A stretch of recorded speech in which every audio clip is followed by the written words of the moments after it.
ask you to reflect upon what have been the triggers of this sort of new alignment, right? Because if you go back many years at least, there was this inherent tension between Silicon Valley's vision and the national security establishment's vision of the world.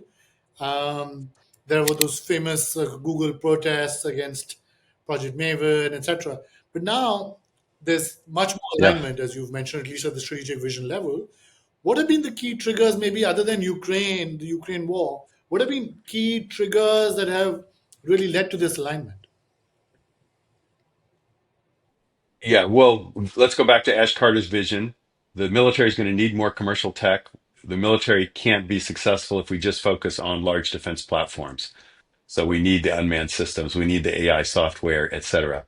That's coming from another place than the typical defense suppliers.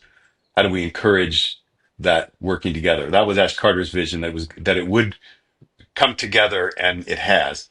Second, you have to give credit to Xi and Putin.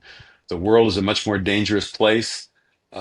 We are now in an era of great power competition, which you could argue is probably the what the world has existed with for most of its history. We're way out of the unipolar moment that came from the end of the Cold War. So the fact that we need to be thinking more about defense technologies, and the technologies have become even more dangerous, if you want to put it in that sense, in terms of their lethality. Third, the development of these commercial technologies. You couldn't have said, 5 or 8 years ago that there it was the capacity to put these sensors in space, that we had the AI technology to control these unmanned systems. So the level of technology development has enabled their usefulness in warfare. AI is a perfect example of that.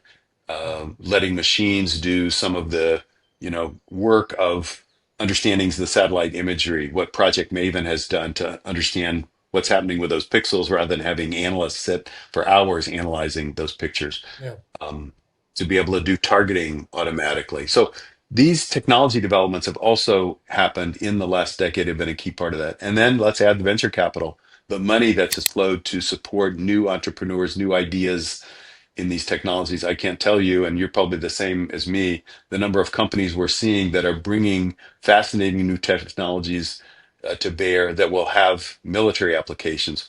At Shield Capital, we focus on commercial technologies that have application in national security, not just military technologies, not just about munitions.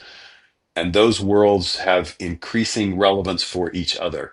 So these are some of the trends that have put us to the position we're in today, which is a very fortunate one.